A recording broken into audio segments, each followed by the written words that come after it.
दोस्तों, आज की हमारी कहानी मायके की दहलीज, एक बेटी के दिल के एहसास है। यह कहानी निश्चय ही आपके दिल को छू लेगी।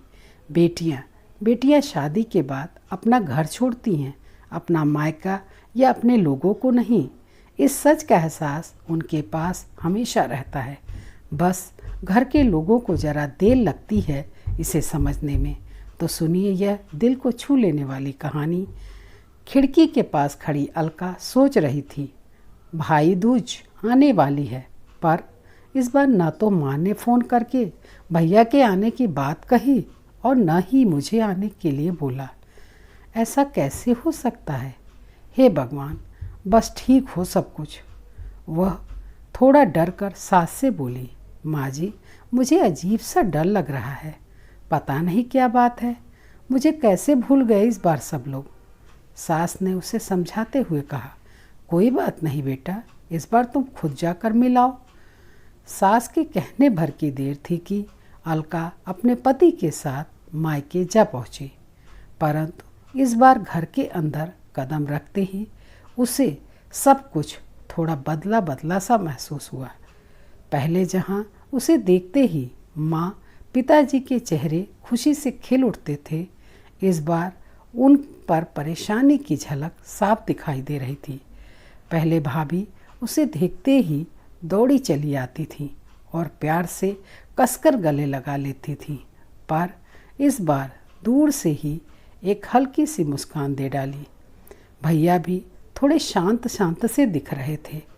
अलका ने जैसे तैसे एक रात बिताई, परंतु अगले दिन जैसे ही उसके पति उसे मायके छोड़कर अपने घर वापस गए, उसने अपनी माँ से बात की। तब उन्होंने बताया, बेटा, इस बार कोरोना के चलते भैया का काम बिल्कुल बंद हो गया है। ऊपर से घर में अनेक समस्याएं हैं। बस इसी वजह से भैया को तुझे लेने नहीं भेज सकी।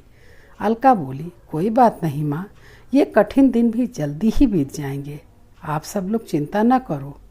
शाम को भैया भाभी आपस में बात कर रहे थे, जो अलका ने सुन ली। भैया बोल रहे थे, पहले ही घर चलाना मुश्किल हो रहा है, ऊपर से बेटे की कॉलेज की फीस, और परसों भाई दूज भी है, अलका को भी तो कुछ देना पड़ेगा। भाभी बोली, कोई बात नहीं, आप बिल्कुल चिंता न करें।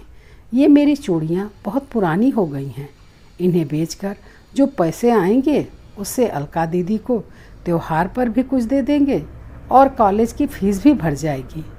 अलका को यह सब सुनकर बहुत दुख हुआ। भैया भाभी ये क्या बातें कर रहे थे? क्या मैं यहाँ उनको तंग करके कुछ लेने के लिए आती हूँ? वह अपने कमरे में आकर बैठ गई।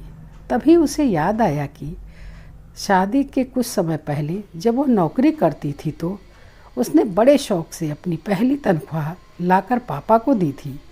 तब पापा ने कहा था, ये पैसे अपने पास ही रख लो बेटा, कभी कठिन वक्त में काम आएंगे। उसके बाद वह हर महीने अपनी सारी तनख्वाह बैंक में जमा करवाती रही। शादी के बाद जब भी मायके आई तो माँ ने उसे उस पैसे को निकलवाने के लिए कहा, पर अलका हर बार यह कह देती थी कि अभी मुझे उन पैसों की कोई ज़रूरत नहीं है। पर आज उन पैसों की उसके परिवार को ज़रूरत थी। वह अगले दिन सुबह भतीजे के साथ बैंक गई और सारे पैसे निकलवा कर पहले भतीजे की कॉलेज की फ़ीस जमा की और फिर घर का ज़रूरी सामान खरीद कर घर वापस आ गई। अगले दिन जब भैया का टीका किया तो भैया ने भरी आंखों से उसके हाथ पर 100 का नोट रखा। अलका मना करने लगी तो भैया बोले, ये तो शगुन है पगली, मना मत करना।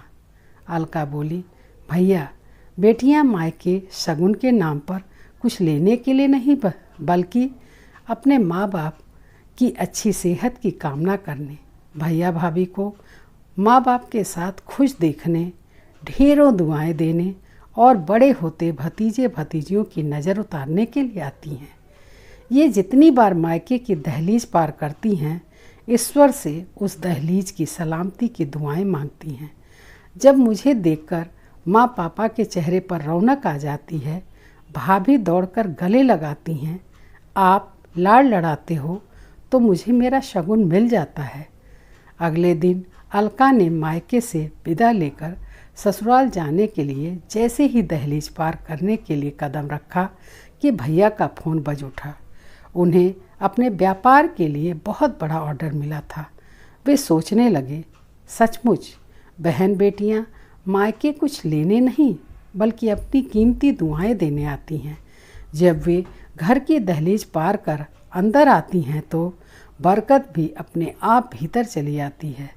हर बहन बेटी के दिल की तमन्ना होती है कि उसका मायका हमेशा खुशहाल रहे और तरक्की करे। मायके की खुशहाली देख उनके अंदर एक अलग ही ताकत भर जाती है, जिससे उनके अपने जीवन में आने वाली मुश्किलों का सामना वो डटकर कर पाती हैं। भैया की आंखों में खुशी के आंसू बहने लगे। दोस्तों, कहानी कैसी लगी कमेंट करके ज़रूर बताइएगा तथा मेरे इस चैनल को लाइक और सब्सक्राइब करके मेरा प्रोत्साहन कीजिए। मिलती हूँ ऐसी ही एक नई और अनोखी कहानी के साथ। धन्यवाद।